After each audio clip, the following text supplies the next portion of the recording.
Hey everybody, this is Jaster from the KOR Live Podcast. Just trying to get you a little message going on here before we get into tonight's episode.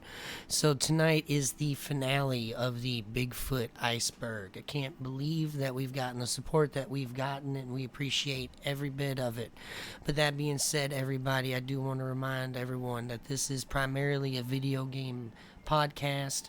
And for anybody that's looking to try out any of our other content, you might not find much cryptid stuff.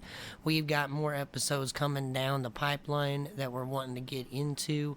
However, if you do like video games, I would love for you guys to come out there and try out the other episodes on the podcast. But if not, that's no harm, no foul. Appreciate everybody from coming by and participating in the videos, commenting, and everything else. And hopefully we can get this community started, we can get some more people on the boat, and we can get everybody going. So thank you all for listening. I do appreciate it a lot. Let's get into it.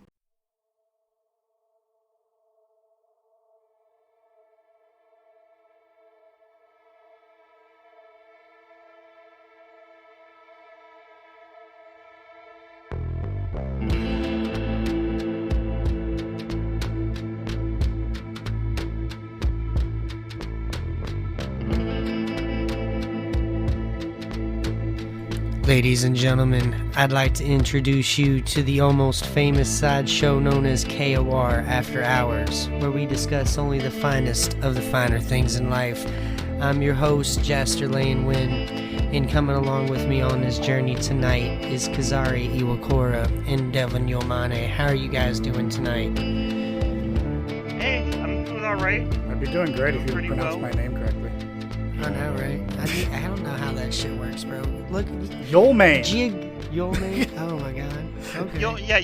You'll mean like you'll log and like lion's mane. Okay, I got you. I feel like I should know that, but You know me for how long? and I've known it wrong this whole time. Look at that. God dang. So, Yomane, come on, man.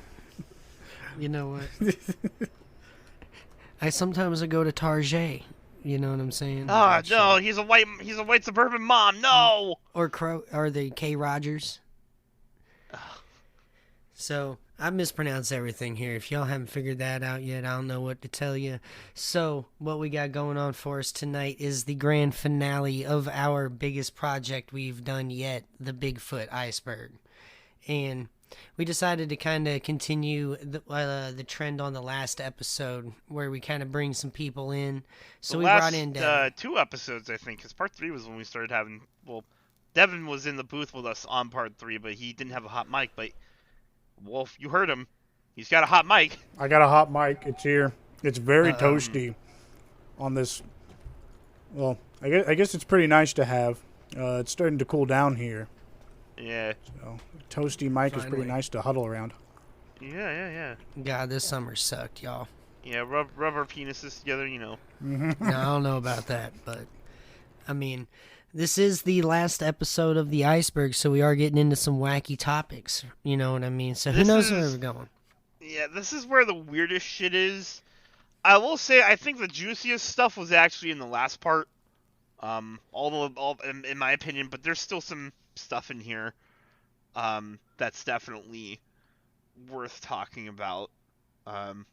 So we got a preamble out of the way. We're just gonna jump right into it, and we're gonna get the show on the road. So we have 1, 2, 3, 4, 5. Wait, 1, 2, 3, 4, 5, 6, 7, 8. Tier 9, missing pets and food. So in some area, this is really regional. If there's Sasquatch activity in an area, and a homestead has, say, a shed where they might hang up their kills from hunts, or maybe somewhere where they keep, bird feed or dog food or something like that, this stuff will get raided pretty often. I have heard stories of like whole bucks that were just hanging up in a shed, just completely disappearing. That's actually something we're going to talk about real soon. Yeah, that's why I bring it up. Hello, kitty cat. Hi. You want to talk about Bigfoot with me? Huh? Juno's always up to talk about Bigfoot. Juno is here. And but also in some areas, pets can go missing as well. Most frequently, it's dogs, but also cats, chicken, Horses. chicken especially, um, tend to disappear. Uh, um, Larger livestock don't get taken as often. That's more a dog man thing. Um, but it can happen. I think I've heard a story once or twice before of like pigs being taken, smaller pigs, not like prize pigs, because I mean Sasquatch is strong, but like that's a lot of meat even for a Sasquatch, you know? He ain't lifting no potbelly. Some Nah. 800. No, I have heard. I actually have heard about that. The like the maybe like a baby pig will get taken in like the middle of the night and they just don't even know what the hell just happened to it. Yeah, exactly. People they'll leave home and they'll come back and like their coops will be empty. You know, sometimes dogs they had on the chain will just be flat out gone. Um, but the thing is, this is one of the less consistent things because, well, one, this varies between regions. Um, as we discussed in our last part of the iceberg, we have our different Bigfoot types, and this is most common in areas with gugways because they are more savage and violent. Yes, or like situations where there's not a lot of food in their habitat and they're a lot closer to human dwellings. Or you'll even hear more of the gray or white colored ones messing around more of homes, kind of indicative of older individuals having an issue getting food the normal way, so they're starting to try and find free easy meals. Mm-hmm. So it's not don't so if you live out in the countryside and you do have some chickens go missing, don't chalk it up to Sasquatch or Dogman right away. These are things that usually dovetail with other signs of activity. That there's a cryptid around. Because more often than not, the simple answer is the more likely one. You got foxes or coyotes in the area, and they done got your pet. So. Mm-hmm. And now that we've gotten the name of the tier out of the way, we can actually get into the ninth tier proper. Why don't you start us off with this one? Because these guys are your favorite variant of Squatch. All right, so actually, that's the whole key, Captain. They're not Squatches. We got mountain giants. We'll see. Almost like I set you up for that or something. Right, so this is probably my favorite subvariant cryptid encounter that gets talked about in the American Northwest, or really just in the American North or in the Plains regions even, but mostly the Canadian border area north. And people like to talk about, oh God, that thing was giant, or all these other kind of large indicators around Sasquatch, right? And Sasquatch is huge. However, there have been other reports that just do not come close to the same creature. And there's a man out in Montana, I believe he's part of Sasquatch Radio, or I believe his name's Rocky. The guy's probably one of the only dudes out there that takes these kind of reports and then goes out to try and see what's going on here and what kind of evidence they do have to present for these stories. And he's come to some interesting conclusions, like namely so that there seems to be a population of these things mostly in Alaska or northern Canada, but sometimes as far south as like the mountain plains foothills area of Montana. And we're not talking Squatches, bro. We're talking David and Goliath, actual giants. Okay? Hear me out. We're talking... I do want to step in really quickly. And I want to make a disclaimer. These are not the kind of giants you hear about in conspiracy theories nowadays. For whatever reason, a big conspiracy theory that's taken off in the last couple of years is that giants, as in like you're like Jack and the Beanstalk kind of giants used to walk the earth, and they're hiding evidence from us that that's the case. Like the tiered farms in, I think it was Machu Picchu, are people look at them and go, that's a giant staircase, and also the Devil's Tower out there in the west here in America. They go, that used to be a tree. When it was only ever a tree in the Native American folklore of the area. Mm-hmm. These are not the kind of giants we're talking about. We think that's a little bull. No, so these things are a lot more, I don't know, aggressive looking and aggressive acting. So, like, there have been reports in the more remote regions of, like, the Northwest territories of, like Canada and all that shit, where they'll have, like, kids going out and ice skating and shit, and then a 12-foot tall individual that is clothed, right, has, like, a loincloth or something going on with a club, is trying to chase these people off of this, like, frozen lake area.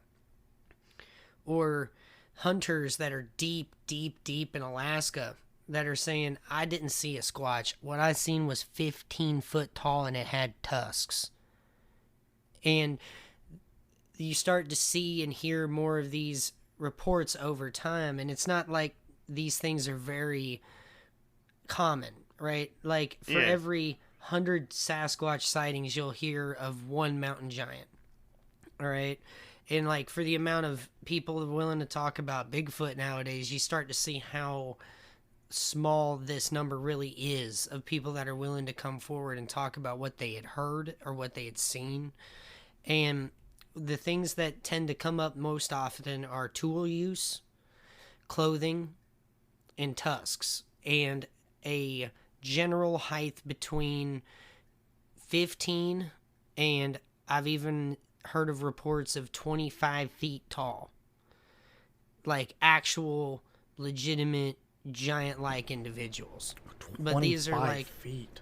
I know, it's hard to wrap your mind around. That's insane, right? But we're talking these dudes have been hunters, trappers their whole life. They are thousands of miles deep into Alaska, Canadian hunting territory. And they're so far removed for anything human, like, even close. Like, you got to fly in with a helicopter to get to some of these areas, right? And people like to attribute a lot of things, like, sometimes they, like, the most common footprint thing is that they only have 4 toes. Is like, they're huge, like, they're fucking huge, like, we're talking like 24, 36 inch prints, but they're more narrow than a Sasquatch's prints, and they only have 4 toes. So, for all intents and purposes, it sounds much more like on human dimensions of footprints, they're just fucking giant, right? Yeah. So, what is interesting is whenever this guy, like, I believe his name's Rocky, I'm not throwing his name out there and it being wrong, but he's part of the Bigfoot Radio channel. He looks into it and he's like, listen, like, every single major civilization in history has had giants, right?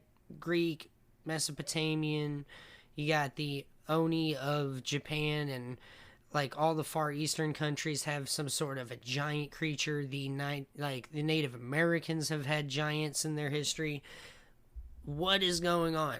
All these civilizations, some of which have never even heard or talked to each other before, all come across the same kind of things. And you notice how many ogre stories or how many giant or troll stories have tusks, right? So, like, that is also a pretty common thing, is like whatever these things are, they have tusks. And that's what's so interesting to me. It's like, yeah, it's a far-flung, way out there idea.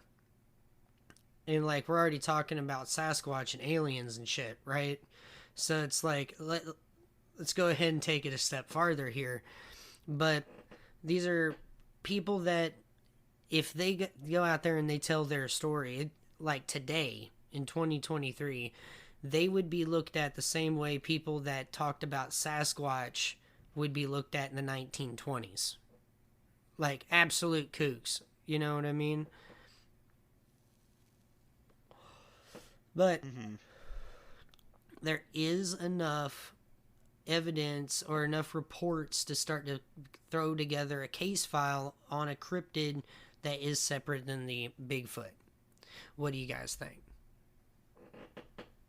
Yeah, no, mountain giants are really fascinating. I know to you that that kind of like you're interested in them is kind of with me the Dogman. They're pretty wild. And, like, we're talking, they've had some reports of things like this in the Nahanni River Valley. Like, that thing could definitely rip somebody's head off. Oh, totally. If there is something out there that's that big, then it only stands to reason it would have the strength to rip, a head right out of, right off someone's shoulders. It's just the hard thing for me to wrap my head around is the size. Right. Like 25 feet tall. Now, mind, this is some dude that was way out in the Yukon mountains. And, like, he was already, like, what I had seen kind of baffled my mind anyway, because he thought, like, oh, God, but I've ate. He's like, I'm not looking at, like, a hallucination, you know what I mean? Like, I'm not dehydrated, I'm not starving, like, and he looks over and he swears on his life these things are taller than the trees out there, and they're, like, 20-foot conifer trees. And it's like, holy shit. What's the average range for these, for, like, height? Because that's very clearly like an outlier if that one encounter is true, and that's putting a big fat if on that. 12 to 18 feet. Okay, that's the general range. I mean, still an 18-foot anything is nuts. So, like, you kind of gotta suspend a little bit of doubt there, and like I said, the biggest thing is there's not nearly as many reports of these things as there are Bigfoot or aliens or anything. However, the bigger part is like they tend to talk about the same acting, same sort of description kind of like scenario. But with that, let's go ahead and move on to the next topic. Okay, this one is a very significant incident in regards to Sasquatch because there's a lot of unusual behavior in regards to it. And it also involves some contention between, your average, your average man of the land and, the BFRO. And it's just a very interesting story all around. I recommend doing some listening and some reading on the topic after we're done talking about it here on our episode. It's the Siege of Hanobia. Now, as you can imagine from the name, this was an event involving multiple Sasquatches. I have not heard of a resolution to this, and it also doesn't help that this was over 20 years ago, and was only talked about like 10 or so years after the fact.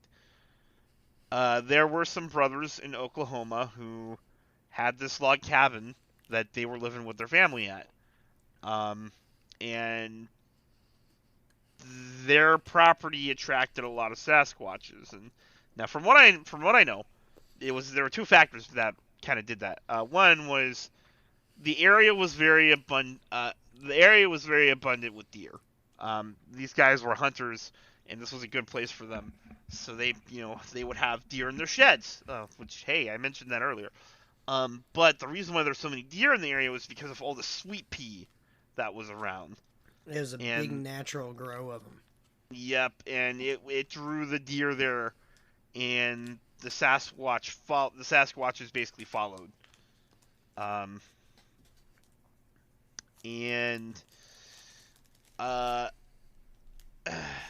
They were having problems with nuisance animals that were prowling around the home at night. They were stealing deer meat from an outside shed, but it escalated when one of them tried to get into the home,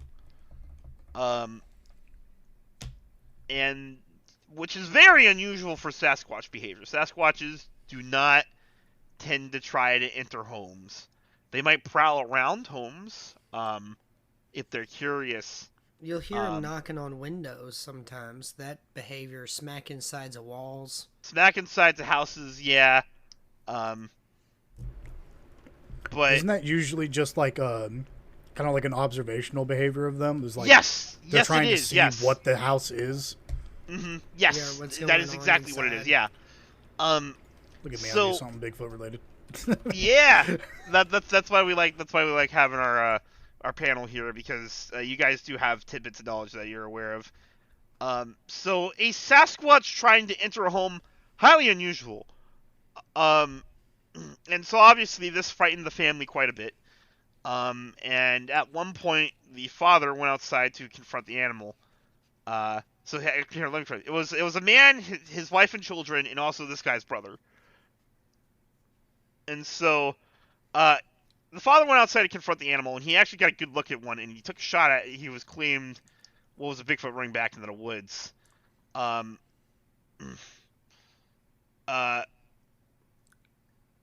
so this pissed off the Sasquatches. And what started happening was a pattern of harassment. They would continue to attempt to get inside the house. They'd be Anytime throwing rocks at the someone came to house. visit the property, they would get menaced by them.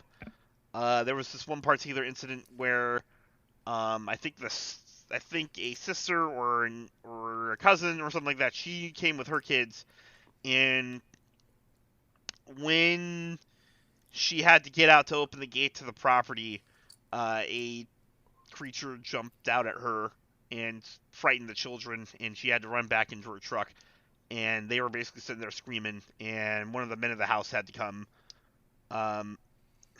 There was also the fact that they got a kill, but, and this is the big but, and I know there's going to be a lot of people out there who roll some eyes at this, they were not able to get the body because there were other Sasquatch there that wouldn't let them get it.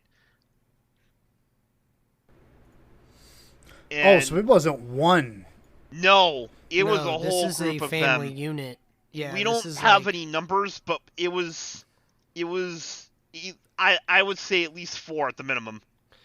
I Like a think pack. whenever I had now, like, don't quote me. No, I think this is bigger. Because, like, I remember whenever they talked to the guy on Sasquatch Chronicles, he was saying at least 8. 8? He was thinking like Good an Lord. 8 to 12 due to the amount of directional harassment at night and the fact that, like, it really didn't feel like killing one of them did anything to the amount of harassment happening. You know, like if it was 4 of them and you killed one of them, then that's like 75% harassment potential. You know what I mean? Like, yeah, they can up the level of veracity to it, but 4 of them are going to be able to do more than 3, right? Mhm. Well, like, he didn't feel like it made that big of a dent in what was going on. So that's why another reason why he felt like it was a higher number. And, like, I'd say 8 to 12 wouldn't be unreasonable in his eyes from what he was dealing with. But, like, let's go ahead and talk about the BFRO portion of it, because this is where it gets I would like to juicy. point out it got to a point where the wife and the children left and relocated because the wife said, "Hey, I'm not putting up with this. Either fix this or we're moving." I think they probably ended up moving, to be honest. I know there I was haven't not a heard of what resolution, happened but- after the interview. So Which one is this one? Oh, I'm looking at this. this is the Siege of Hanobia. The Siege of Hanobia. Okay, I'm gonna look in more with that. Yeah, as no. y'all are talking about this stuff. So Sasquatch Chronicles 11 is the episode where these guys are interviewed. But Wes, the host of the show, he also followed up with the BFRO people that went out there and heard their side of the story. And honestly, there's a lot of insight to be gained from both. So this is a bit of a contentious story because this was one of those cases where the BFRO went out there and they weren't a lot of help. Now, it's worth noting that the BFRO are a field research organization, and there are groups of Sasquatch researchers out there who do go out and handle problem animals. We recently became aware of one that tends to operate here down in the southeast. I don't quite remember the name of them, but they're the ones on the show killing. GCBRO, the Gulf Coast Bigfoot Research GCBRO. Organization. They deal with a lot of gugways and stuff like that, and they specialize in getting problem animals off of people's property. Oh my gosh, I'm reading this, and they're talking about the smell this creature had. Mm-hmm. Yeah, squash snake. Yeah. Yeah, I don't know if y'all talked about that before. The that musky was in urine. A much earlier tier. In fact, that's the name of the 4th tier. Mm-hmm. No, but it's Burned pretty hair wild. type odor. Ugh. Mm-hmm. Yeah. Yeah. Like, these things start to smell so wild. And, like, what the interesting thing is, Devin, that I'd like to point out, I'll bring it up a little bit, is that there tends to be a radius to the smell. Like, you know, like, a smell will linger, or, like, it's really faint until you get up on it, right? Well, no, like, apparently squatch stink happens in, like, an area, and once you step out of that radius of it, it's gone. Yeah. Weird, isn't it? So, now, go ahead. As the story develops, so the BFRO gets out there. 2 researchers and a hunter. Now, going off the notes from the BFRO, one of these researchers was a career detective. Former military experience, police officer experience, before becoming a private investigator. His father-in-law was with them, and this was one of the points of contention for the fellows out here. Seth's father-in-law was like in his 70s, and the first night they were out there, dude was asleep in the truck the whole time. And basically, what happened was these people called on the BFRO because they wanted help with these problem animals, and the BFRO couldn't offer them any help because they're a field research organization. I know there were offers discussed of buying the property, and these men were obviously not interested because, you know, this was their property and they wanted to live on it. And there was a bit of bad blood between these two groups because of it. More so on the side of the men who owned the home. I know the BFRO, I don't know, I haven't gone to read the case file on the website. I know Wes has mentioned that the website makes it sound like it was just some hicks shooting at Bigfoots in the woods. So, but it's a very interesting case. Actually, here, let me see if I can pull up the entry on their website right now and also toss that at you, Devin. I know there was also an interview by Dixie Cryptid with Matt Moneymaker over the whole situation, too. Mm-hmm. And that was a pretty insightful interview, not just on the incident, but on the whole organization, I think. But, like, no, I think in that regard, it was a little bit of a case of they called the wrong guys, the right guys for the wrong job. Yeah.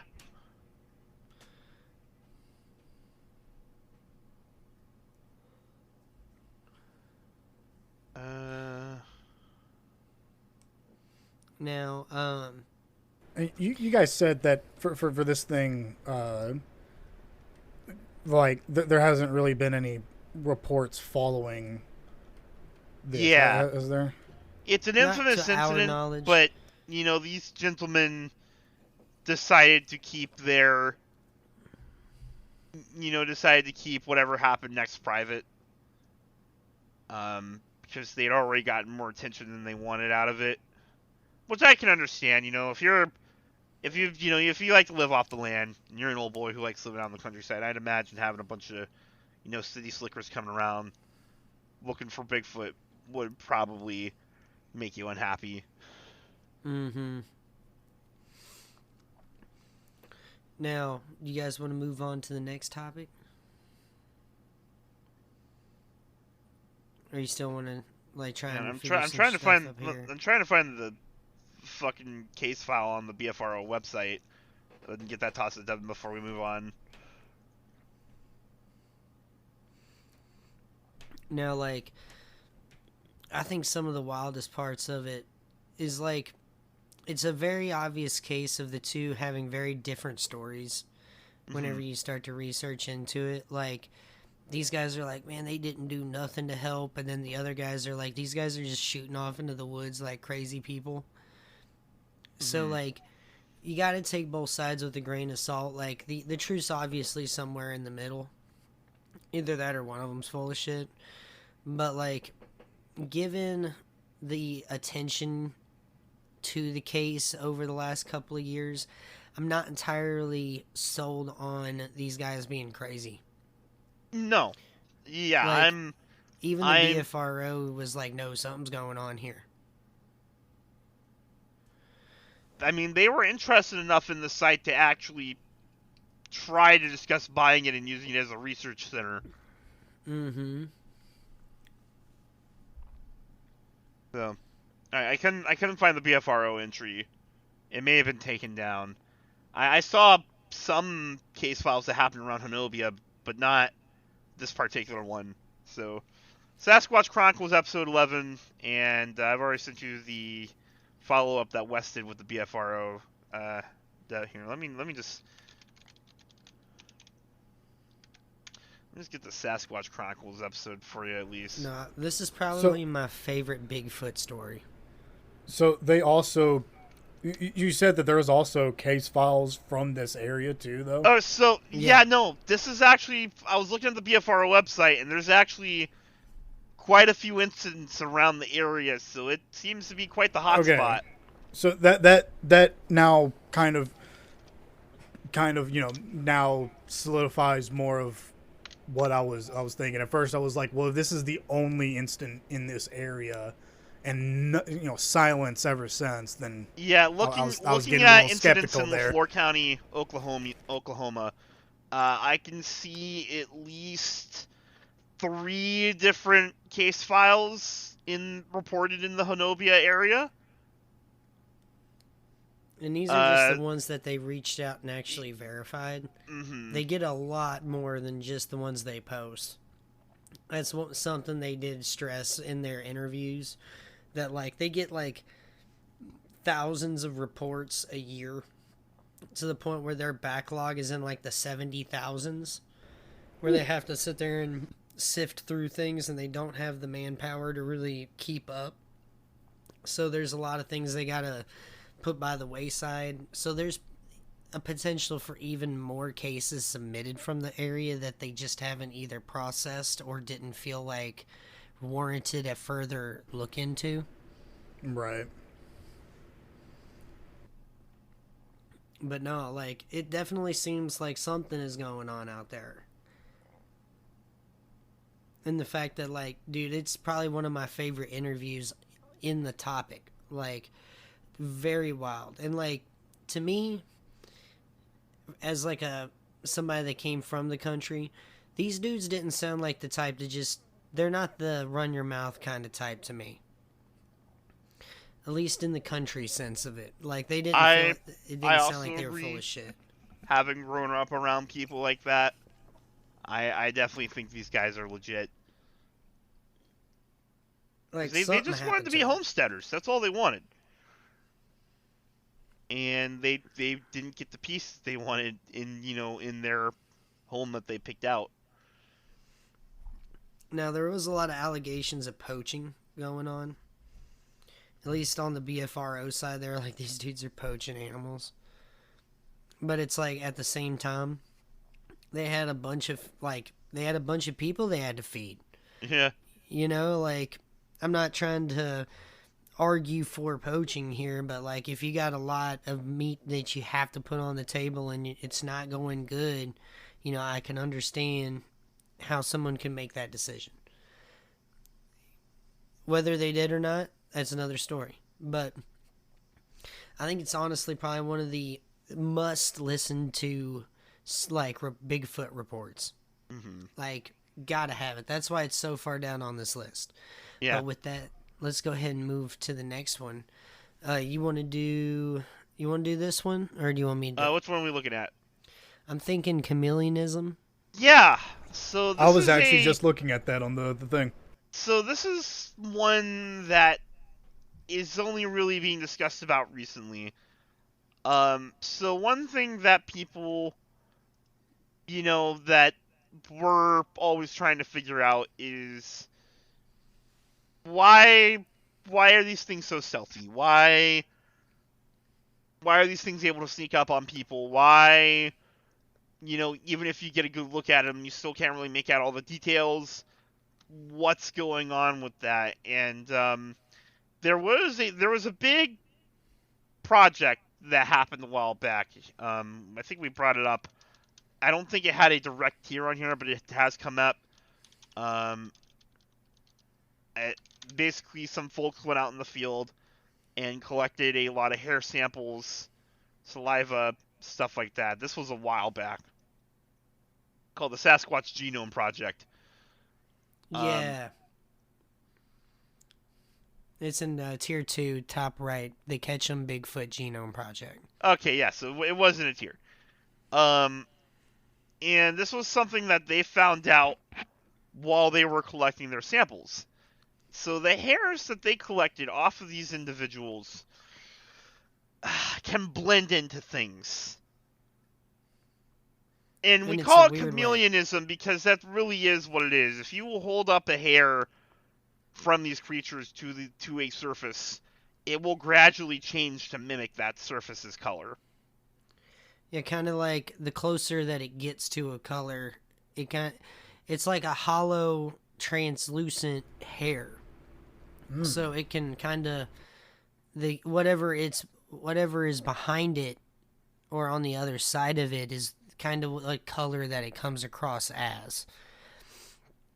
So it's not like true chameleonism, like where chameleons or octopi they have brain neuron signals that go off that kind of tell them, oh, what do I need to make this thing look like?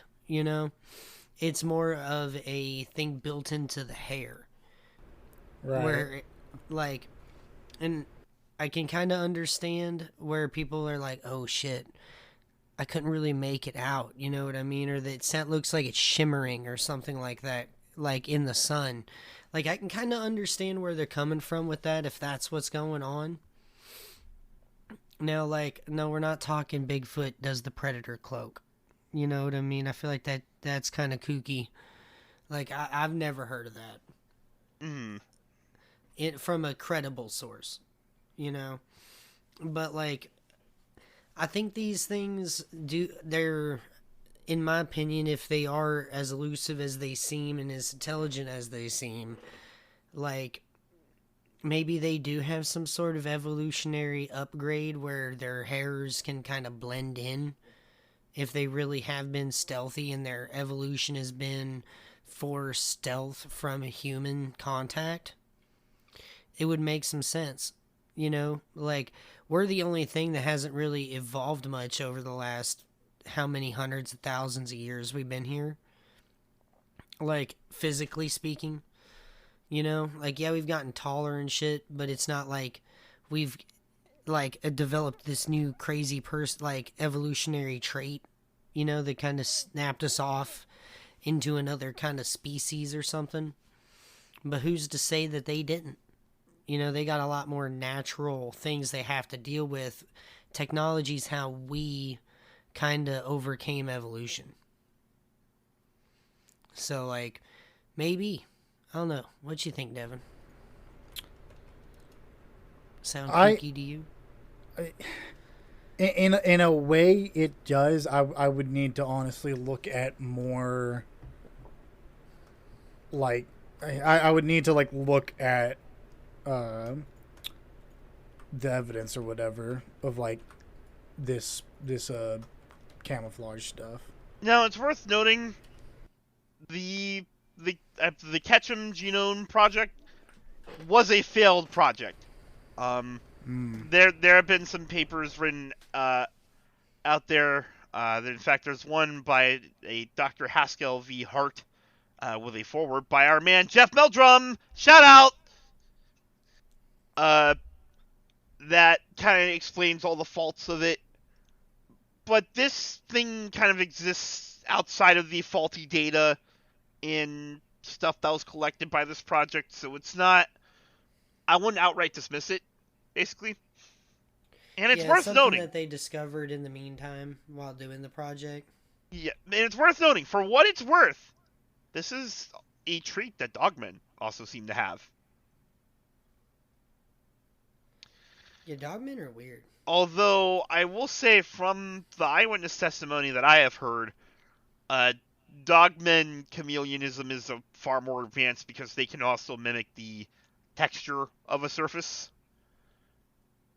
Oh, that's weird. Yes, yeah. I heard a sighting recently where one was basically up against the side of a shed, and if you didn't know where to look for the face, it looked just like the wall of the shed,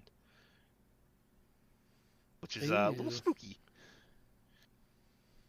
Most F. Though they tend to use it to blend into foliage, so there you go. That's chameleonism explained. Just another. That's the thing about Sasquatch, especially that for every answer we think we have, it brings 5 more questions pop up. Mm-hmm. Yeah, that's kind of the bitch of it. Yeah, it's like, okay, so we know that they communicate with howls and tree knocks, but then it's like, well, why do they do tree knocks? What does that indicate? And and then it gets into, well, it could be this or this, but those are even more questions, and it's not great. Speaking of communication, next let's talk about voice mimicry. I'll let you handle this one, Jaster. Alright, so we kind of talked about the Sierra sounds earlier in the iceberg and everything, and how there seems to be an inclination that these things can have like a voice structure and a language structure to their communication.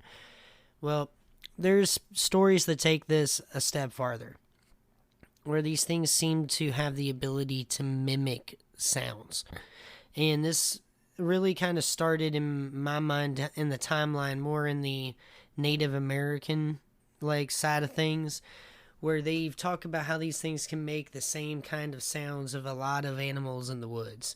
And the big tell though is say you hear an owl hooting, right? They'll use the owl hoot in the middle of the daytime, and it sounds like a 400-pound owl. So there's some tells that this thing is kind of off base, right? But the big quip. They also like mimicking packs of coyotes. Yes, that's something I've had experience with. That is one that Jaster actually has direct experience with. Yeah.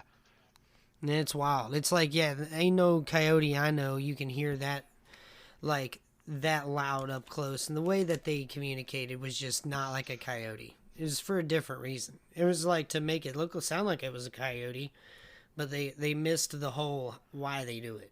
Mm-hmm. You know what I mean? But when we say voice mimicry specifically, we are specifically talking about human speech mimicry. Yeah, kind of like parrots. Almost. Yeah.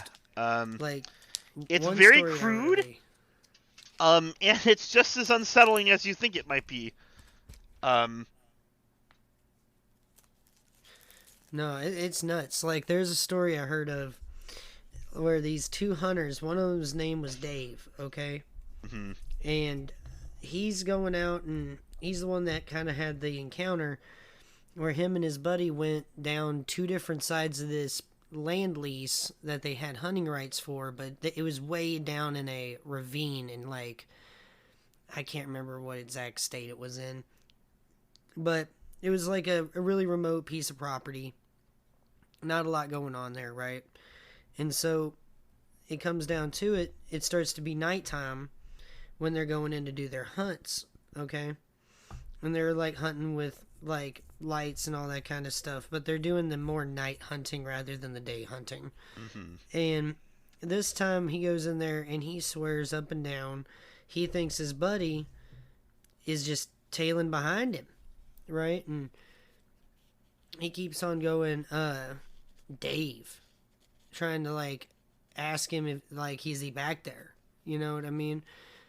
Like, say this dude's name is Bill, right? So Bill's down here and he keeps saying Dave, and he gets up in his tree stand trying to think, oh shit, well at least I can be able to see him if he's coming, right? And then nothing ends up happening. And then at night it starts to sound like there's two footsteps coming up around the backside of the tree stand, right? And he kind of just goes, hey, got any luck or anything like that? And he just hears, Dave. Like, in a very fucking, like, I can't make how low this thing is. You know what I mean? But, like, deep, low, Dave kind of thing. And, like, the dude's just shitting his pants in the tree stand. Mm-hmm. He's like, what the fuck's going on here? I would too. You know? So, like, he gets his gun, and he's, like, getting down from the tree stand, and he's booking it, because it's, like, nighttime at this point. And whatever it was, he got a general size thing of it. The thing was huge in his mind. He said he was probably an 8-foot individual doing this shit. But the thing was, like, it was just so unearthly deep making that sound. It's like, think of like the deepest archipelago singer bassist you could think of. It's like lower than him. Yeah. Like nuts. But that's what I got on that one. Now, what do you think about, what do you want to do next? There's 2 left on this tier. Yeah, I would like to reiterate, if you would like to hear vocalizations, we have quite a few entries here on the tier list, which I hope that you went to go listen to after our last episodes, because I find them very insightful. The Sierra sounds, though, if you only listen to one of them, listen to that one. Do it with the lights on, and though during the daytime, because that shit will make your skin crawl. Oh yeah, it's nuts. But like, fuck, there was another one weird. The Ohio Howl is also good, and there's a whole plethora of Squatch calls you can find out there. This is a pretty well documented phenomenon, but the I would Sierra say sounds... my other one to pick out would be the metal detector dude in Alaska. Yeah, that's a good one too. Yes. That one's a pretty wild one. Mm-hmm. But, yeah, there's plenty of stuff to look up. Yeah, no, there's a whole plethora, but I'm bringing up the Sierra sound specifically because that can kind of give you an idea of, you know, like, they already are capable of speaking, so yes. Vocal mimicry isn't too far out of the question. No. All right, so Jaster, I'm gonna need you to explain the remaining 2 on this tier. Okay, so unfortunately, we might have to pass a little bit on the latter of these 2, Klemtu, British Columbia, because for the life of me, I cannot remember why I put this on here. Like, I'll admit this.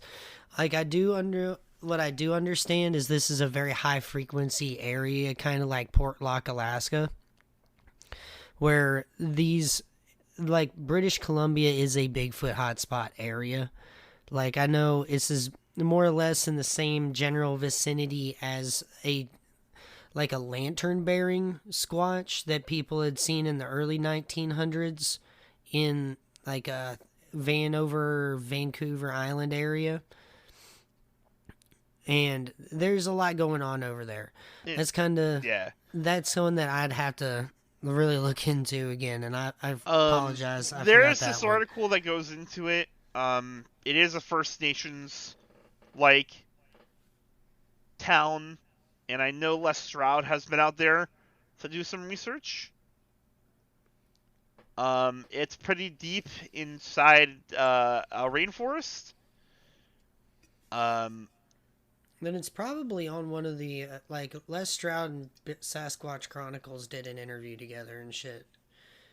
So like I know that might be a place to look and figure out what the hell I was talking about. You know what I mean? Mm-hmm. So, all right. So tell us about the government research projects then. All right. So now this is a conspiracy. All right. Put your tinfoil hats on, everybody. Smoke them if you got them. All right. Now, we're always talking about how the Bigfoot community is always pointing fingers at the government for one reason or another. Like, oh, you're covering it up. Well, what are you doing? You know what I mean? Now, people are thinking, well, if they know about them and they have bodies, why aren't they doing, what are they doing with it? You know what I mean? So people start to come to conclusions about what kind of things the government is doing to these Sasquatch individuals that they capture or with the bodies that they come up with. And there's been a couple of people that have went on and did interviews that are like biologists and people that are specializing in the makeup biologically of a organism, like in the field of biology. Mostly mammalian and primate scientists and all that kind of stuff that come out and do interviews and everything. And they talk about like dissecting and trying to figure out what's going on in these things, and people have come up with like some wild claims that these things have a longer vocal cord and they have a duo vocal cord. So that's how they're able to make multiple kind of frequency sounds at the same time, which backs up what we've heard on like a lot of these calls that come up on video, and how they're like how it looks like on a, like, what's the word I'm looking for, like a sonogram or something that reads the frequencies of a sound. Doesn't really make sense with anything else. And there's a couple of other kind of research projects that they get into. There was one of my favorites in something that like is kind of loosely associated with Bigfoot, but back in the Cold War, Stalin issued a research project where they were trying to essentially make Sasquatches by making human ape hybrids, where they were trying to get people artificially inseminated or artificially inseminating human and primate relations. Let's put it that way. So, not only these people kind of have a little bit of a leg to stand on, at least in the context of this is the kind of shit a government would do if they had this kind of shit to do. You know what I mean? They had some time on their hands, a little bit of money, and they had a Bigfoot lying around. They're going to research it, you know? Mm-hmm. So, I kind of understand that line of thinking, and if we don't know exactly what something is, science dictates we gotta figure that out. So, that doesn't really blow too far out of proportion to me. Just some of the wackiest stories you get sometimes are from people that claim to be Bigfoot researchers for the government. Yeah. Now, Devin, what do you think? Let's get some of your input on there. You got the tinfoil hat on, right? You, like the radio waves ain't getting to your brain space? Or is Devin dead? Did we kill him? Is he dead? He said, hold up, I walked away. Oh, no. Oh, no! Okay, so have you ever come across anything like that, Kaz? Have you ever seen any reports like that? Okay, so I know we've kind of discussed this in Link before in other parts. This is kind of why it was like we don't got much to left, because a lot of this is really just referencing topics that we've brought up on. We know that there are military kill teams. We know the government is aware. There's a national parks conspiracy.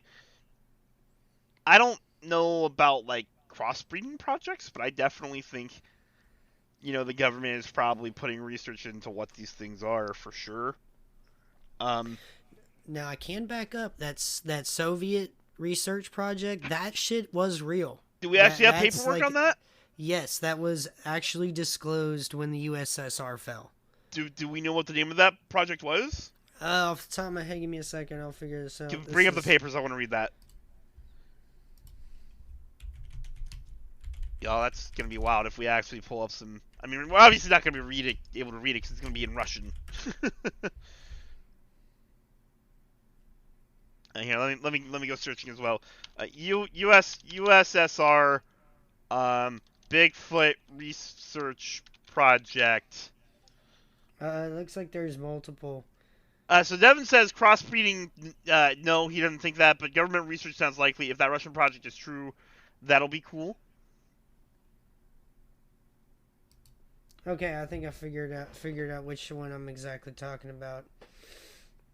Yeah. Okay, so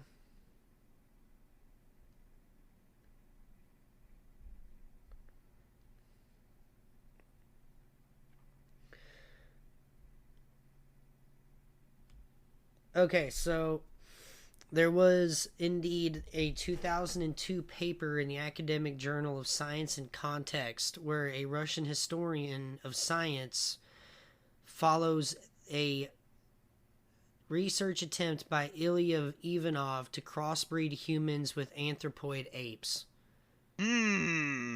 Okay. Like, it does say that, like, creating super warriors was kind of like a propaganda thing on our side when we're trying to disseminate this information to the U.S., like, people. But, like, See, there's a key operating word that it makes me especially curious about this. It's specifically the use of anthropod, or anthropoid, or however they wrote it. So I believe they're talking about the great apes. Like, when I remember because listening that can go any way, not necessarily Sasquatch. So, like, this guy's, like, Ivanov's interest in hybridization was basically his life's work. It, like, happened way before even the Russian Revolution. And, like, basically, it started whenever he graduated in 1896 with an equivalent of a PhD in physiology.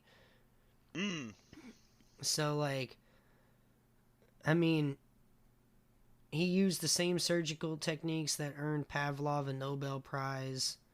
He studied animal sex glands to develop techniques. Oh God, he basically helped progress the science of purebred horse in like artificial insemination, which is big for the racehorse industry. Yeah. So this dude did actual legitimate scientific work, but like, I guess on the side his thing was hybridization. Okay. So there is like, this guy did work with the Russian government though, and like this was what he wanted to do on the side, but like I don't think it immediately correlates to Sasquatch. No, like, I don't think so There's either. some people that think that we're some sort of like there's some sort of hybrid test experiment, which I kind of feel more like that with Dogman than I do with Bigfoot. Yeah. Like, I feel like, if anything,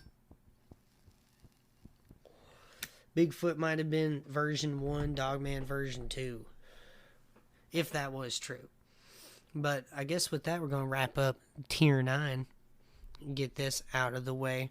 And start getting into the really weird shit. So what do you think, Kaz? Alrighty, so we are now at the bottom of the iceberg. Tier 10, direct visual sighting of the Sasquatch.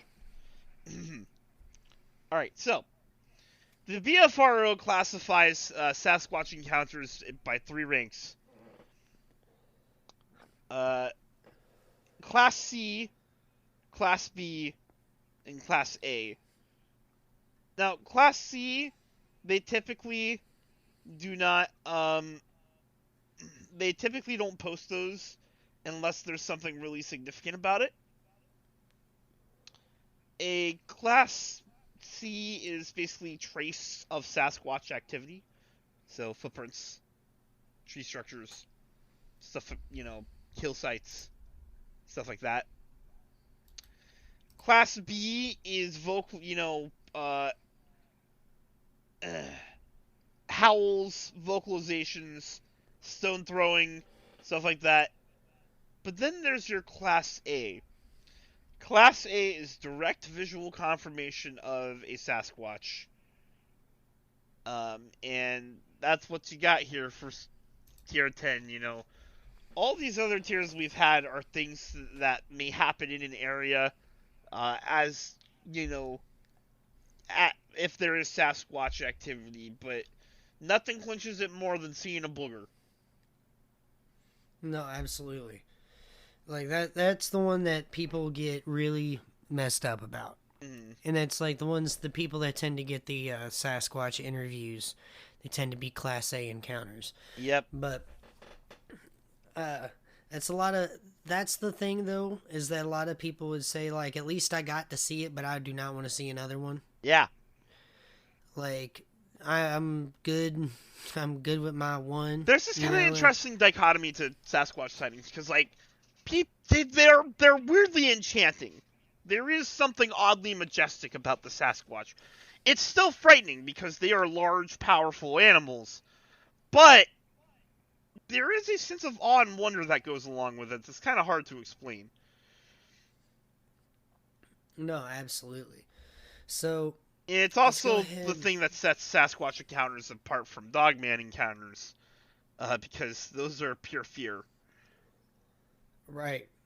Like, you get a whole thing. Alright, so everybody, I want to point... I would like to preface this section with, a lot of this is getting into conspiracy theory, and woo. And we, as amateur Bigfoot researchers, do not okay, well, Jaster will read about woo, but even he doesn't entertain these ideas because they're so far out there. And I would like to make that disclaimer. We don't go around peddling this kind of stuff because we think it's bullshit and it kind of cheapens this, amateur research field and, kind of justifies all the stereotypes that exist around it. Like, let's put it this way, out of the 6 in this last tier, there's 1 that I'm on the fence about, 2 that I could see, 3 that I'm like, whoa. Okay. So we're going to start with a term that I just immediately makes me just distrust anything someone says is Nephilim. So, alright. Cryptozoology, because it is a pseudoscience, exists at the fringe of science. And as a result, as a field, you have a lot of different people who get into it. There are people like us who try to, keep it, grounded and somewhat realistic and vaguely scientific by looking at facts, trying to determine the truth and stuff like that. And then there are people out there like this, who they say they can lean with the spirits and, I can't write. I'm sorry, I really hate this term. And we put it down here take because it over a little bit. I think I can kind of. You take it from here, Jaster.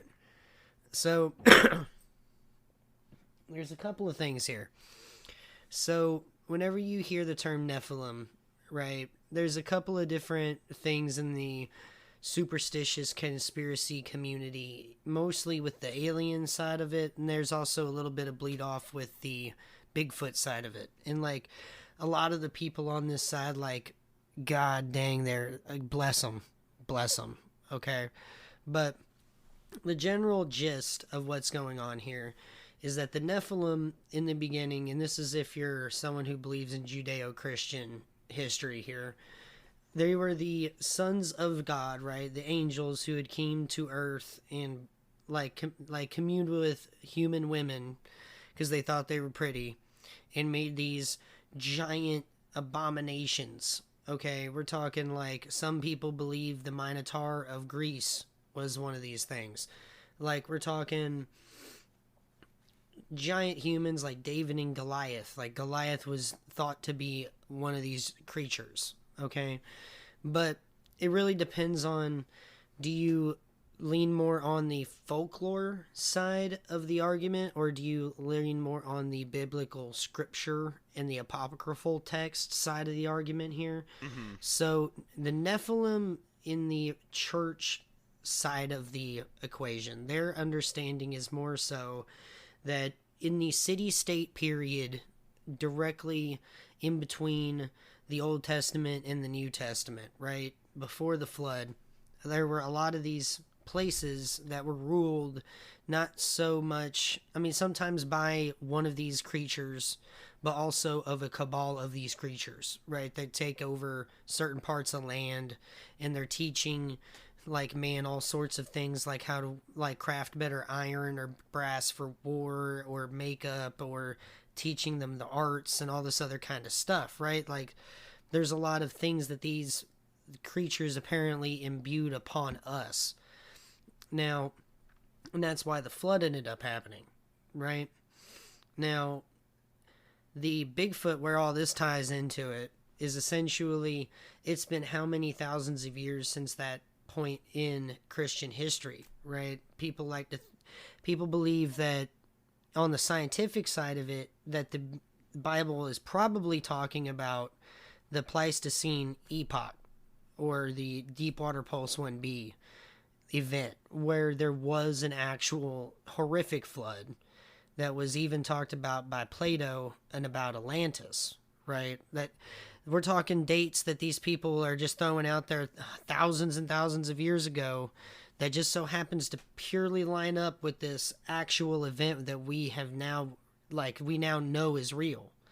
So there is a bit of a scientific corroboration to the biblical scripture in this sense, where there were, like, established civilizations where these creatures were influencing humans. And they believe that Bigfoot is a descendant of these interbred humans over time with isolation from man. Where that's why these things have the ability to do mind speak. That's why these things can apparently disappear out of nowhere, or they can cloak, or they can teleport, or these things can do, like, infrasound or whatever.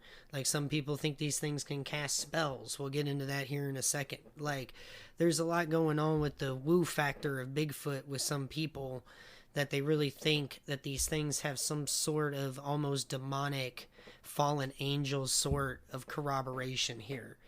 And, like, to me, I think this is Christian people trying to make sense of what they're experiencing, or what they're seeing, or what they're hearing about, and trying to take a biblical route to get to what's going on. Which, like, I understand why people take this route, but I'm not entirely sure that that's the right starting point for talking about Bigfoot. Yeah. Right? I don't think, like, the Bible side of it necessarily explains what's going on with Bigfoot. Like, let's have another conversation sometime about the Anunnaki. Oh, In please, Nephilim. no, I don't want to get into the Anunnaki. No. We won't right now, but if we want to have this conversation, like, I think there's a stronger connection with the Nephilim and the Anunnaki than Bigfoot. Because they exist in the same realm of pseudoscience bullshit, yes. It's just, I don't know, if you... I think it's interesting stories. They're interesting I think that's what to that look is. at from a folklore perspective, yes. Do they have anything to do with the field? The only thing that directly ties the Nephilim into Sasquatch is the way they were described in the Bible, where they were described as being large or giant, and that's it. And hairy and things like that, like... And even then, that's going off of a lot of assumptions. And we're talking about the same time period, and people were talking about a lot of different ways these giant people looked and acted and interacted. Like, there's a large spectrum of what's going on there, I believe, too. So, like, it's a lot. I think it's definitely something if you want to kill some time and look into it and all that, but take it with a large grain of salt. Like, I think it's an interesting point of view, but I don't know if I buy into it. Like, I think there's, like I said, there's other parts of, like, the weird part of human history that I think make more sense with the Nephilim Oh yeah. than I think Bigfoot. But with that, let's get into the next topic here, the Bureau of Land Management. This is one of the ones that this is probably the only thing on this tier that I actually can believe. I'm pretty much just gonna let you take the wheel here on this tier because this is all shit that you added down. Yeah, my bad. I was like, no, I got tier 10. I got some wild ones here. So, the Bureau of Land Management conspiracy is something we actually talked about a bit more, I guess, in the Bigfoot Thicket National Preserve topic. And I think there's another part of it as well. But essentially what it is the Bureau of Land Management is the highest level organization that talks about the United States public land, right? These are the bookkeepers. These are the people that, like, their whole thing is to make sure that the land of the United States that is public to the United States is managed correctly, right? So some people think, I think logically so, that if this thing is real and people know about it in the government, that the people at the top of the BLM would know about it, right? And there's been alleged run-ins with the people that work out of the big thicket with the BLM that to them made it very clear that they are aware of a situation that's going on. However, we kind of brought this up, I think it was the big thicket part of it, where it just makes sense to us financially that the people really kind of think that there's some people up in the upper management parts of the National Park Service or the DNR or the BLM that know that these things exist and kind of logically think that it would be a full shit show situation if people thought that, oh shit, Bigfoot's out there and they're in the national parks. You know what I mean? And like, there'd be crazy squatchers going out there trying to find it, and they'd be going and getting lost because they have no idea what's going on or where they're at, and they have no real survivalist experience. And then you got the Karen moms that wouldn't take their kids going out there because there's a big fucking monkey running around in the woods now. So there's like a whole situation with that alone, you know? And so you're talking about just a completely out of control situation for the law enforcement side of it to try to understand and get their mind wrapped around. Search and rescue would be off the chain, like going out, that's a huge logistical and expense operation of doing search and rescue. And then we're talking about other people that are genuinely wanting to go out and experience the national parks for what they aren't going to go out and do that. I mean, it's a huge financial fiasco to let this shit loose. So that's why, like, the Bureau of Land Management, to me, is definitely one of those probably true parts of this test, is because, like, that's the most real line of thinking to me. That this is probably fair. You know what I mean? Like, a pretty logical assumption. But, like, what do you guys think? I'm gonna go check something real quick.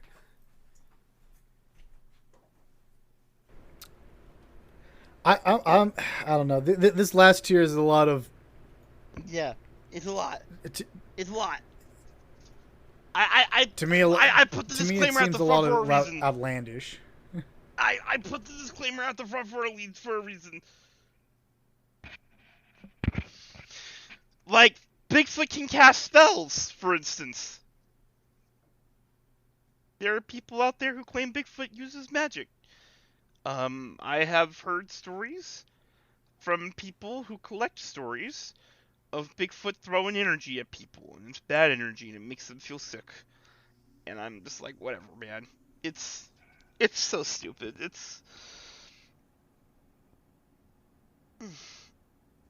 There's really two topics on here that I think are actually worth discussing. One's total, but one is actual load of crap, and one is an interesting correlation, but not causation, if that makes sense. The Bigfoot is an alien theory. So, alright, I'm going to point this out. These are two things that are related to each other. I'm not saying that they are each other, but it is an interesting fact. So, in areas with high Sasquatch activity is also high UFO activity. Yep. We don't know This what is the the big one. connection is, or if there even is a connection at all. But there is a correlation between the two. Now, that said, there are actually incidents where Sasquatch-like beings have seen near UFOs or coming out of UFOs. There are some strange incidents out there. I know Bob Gimlin talked about one on his channel. So Yeah, and like salts of the earth people. but if you bring up UFOs in the same breath as Sasquatch, you're gonna get poo-pooed out of the room by most Squatchers. And most UFO people. Mm-hmm. This is not a peanut butter and chocolate kind of situation. This is like a oh, you put your milk before your cereal kind of situation. Yeah. Albeit, it's definitely interesting. I think it's like one of those things that, like, I think what I heard one time was somebody theorized that these things are kind of like either beings from another planet, that these things are like just dropping off on Earth because it's like a spot that they think they would do well in, or maybe this is like a prison planet and this is they're incarcerated, that they're dropping down in there or something, you know what I mean? Which when you start getting into the prison planet hypothesis, the shit gets kind of wild too. Like, this is where I like about tier 10, is that this is where Bigfoot starts to mesh in with other conspiracies, which is where, that's when shit gets so out of hand. Mm-hmm. You know? When you have to, like, concede that multiple conspiracies are true in order for another one to be potentially true, like, you're infinitely spreading the amount of logic that you have into a longer and longer area. You know what I mean? So it gets harder for people to wrap their head around, and, like, it makes you kind of look crazy. You know what I mean? Whenever you start to get into shit like this. So, look a little loco. Mm-hmm. Let's go ahead and move on to one of my favorite ones. So, I'll go ahead and tell you this is the last of the three that I think is worth discussing. Okay? Actually, no. I would say the last one on the tier is worth discussing, because I feel like that one kind of makes sense. But I'm talking about the Iroquois Bigfoot War. All right, and this is like, I remember whenever I threw this out here, Kaz was like, "What the fuck?" Now I'm interested in hearing about this one. Right? Is he like? Have you heard about this? I am aware of this. Yes, and I actually do want to talk about this one because it goes into one of my favorite, things to point at when it comes to Bigfoot is Native American folklore. We've mentioned before that the Native Americans are very in touch with the land, and they are very familiar with the things that are in it, and there are a lot of references to entities a lot like Sasquatch in their folklore. And this is true with the Iroquois. They talk of a stone giant man. So you're going to forgive me if I butcher this First Nations language here. I am a ignorant white man, but I am doing my best. So, this creature was called the Janasqua.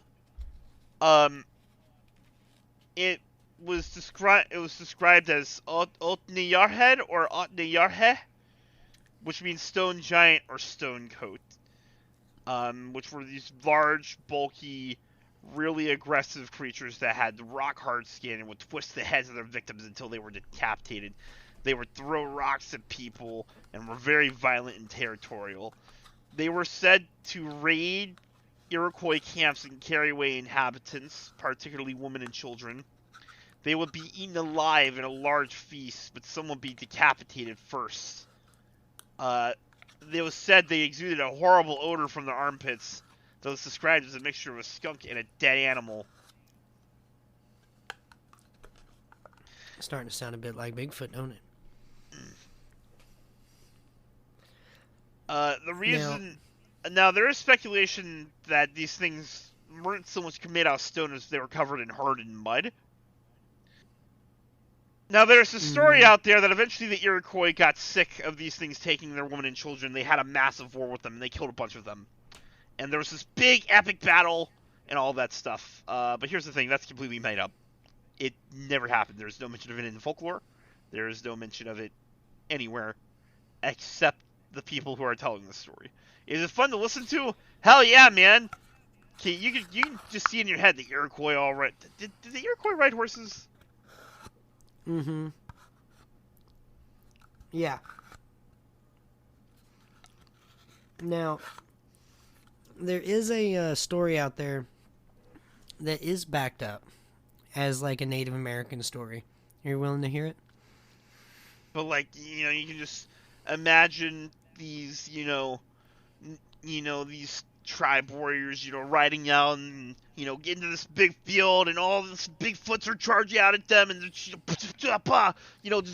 hacking into each other. Bodies are flying, as, people are battered aside by these monsters and, they're jumping on them, hitting them with their weapons. Like, it's an awesome mental image, but,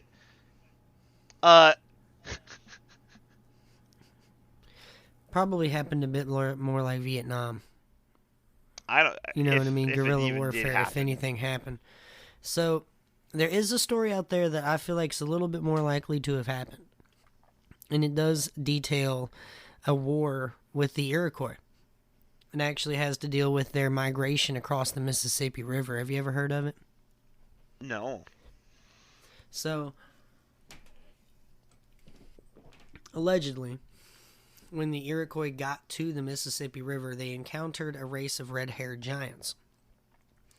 And yeah, they did a skirmish or two, but when the Iroquois tried to cross the river, they encountered a race of black-haired giants that were bigger than the red-haired giants, and they beat the shit out of them, okay? So they were like, damn, what's going on here? So, allegedly, they were able to start to communicate with the red-haired giants and eventually worked out a deal where the red-haired giants wanted the black-haired giants gone too because they were killing their people, taking their women, all the same kind of stuff, right? So they would work out a deal where if they helped the Iroquois get rid of these giants that were on the other side of the river, the Iroquois would live on that side and the red-haired giants would live on the other side. And that would be the end of it. And that's what they did. And then eventually, over time, the Iroquois got larger, and then they got into some issues with the red-haired giants as they were trying to move back across the river, and then they ended up leaving.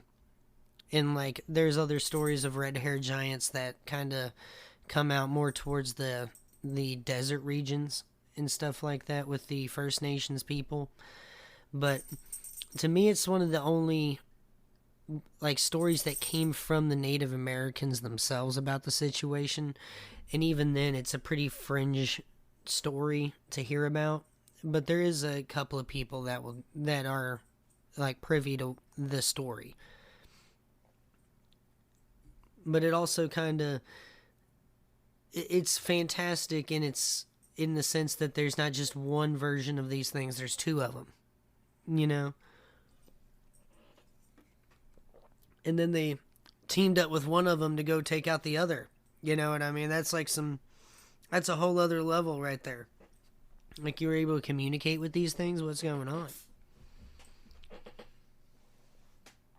I don't know. But that's one of the more interesting stories that I have heard of about Bigfoot. Because like I said, there's so many layers to it. You know what I mean?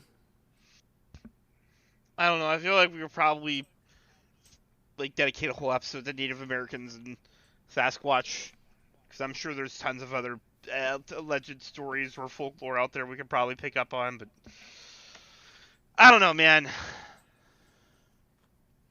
So that one's kind of wild. So let's go ahead and wrap this shit up then real quick. Yeah, put this to bed. With one of the wild ones, Sasquatch herbology.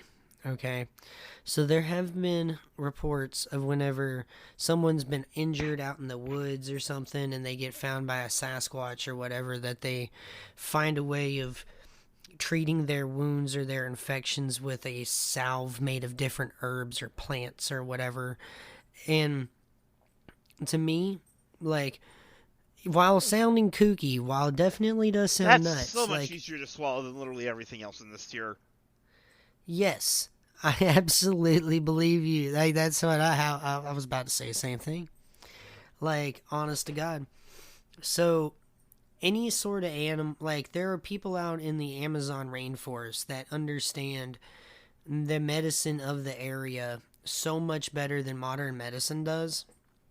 Like, there's things that you can get out in the Amazon that literally only bush trackers know how to cure. Like, the best doctor has no idea because they've only seen, like, only one generation of doctor has seen it, like, 30 years ago. And it's got into a textbook somewhere. Now, nobody else has seen it, you know?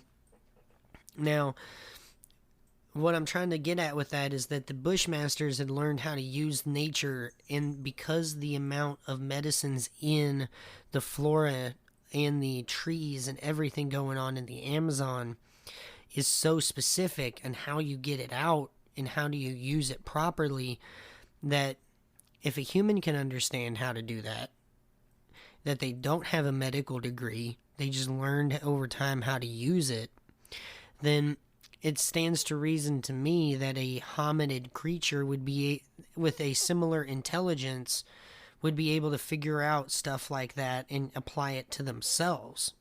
Like, to me, that makes sense. Like, the chimps have just gotten into the Stone Age. You know what I mean? Like, just a couple of years ago. So, like, I'm not saying that these people aren't crazy, but like I said, the implications that maybe Bigfoot might know enough about its surroundings in order to heal others and itself if something were to happen to me is a lot less outlandish than Bigfoot being able to cast a fucking nature spell or something like D&D in order to come out and scare you or to trap you in some alternate, like, loss of time dimension or something. Like, whew, that's a lot. That's a lot to deal with. But whatever. Let's see here. With that, guys, I believe that is the end of the iceberg. So, yeehaw. I know we were kind of getting a little disparaged at the end of it because there's a lot of big topics, a lot of kooky shit, and you gotta sit there and think about what the fuck's going on. But we got to the end. Yeah. And with that, we'd like to thank everybody that has came along on this journey with us. It's been wacky, but there's some wacky shit out there with Bigfoot. Now, anything you guys want to say before we wrap this shit up? No. Yeah. Damn. Okay, sounds good. Well, if you guys like the episode and want to hear more of us, you can find us on Spotify and Google Podcasts. And if you want to see more of us, you can catch us on Twitch and on Twitter. Links are in the description. We got a whole ecosystem for you to check out. And thank you all for watching. We appreciate each and every one of you. And if you like the show and you want to share it, like it, subscribe, or donate, we got the links going on in there too. So thank y'all for watching. Y'all have a wonderful night. We'll see you later. Yeah. Bye-bye.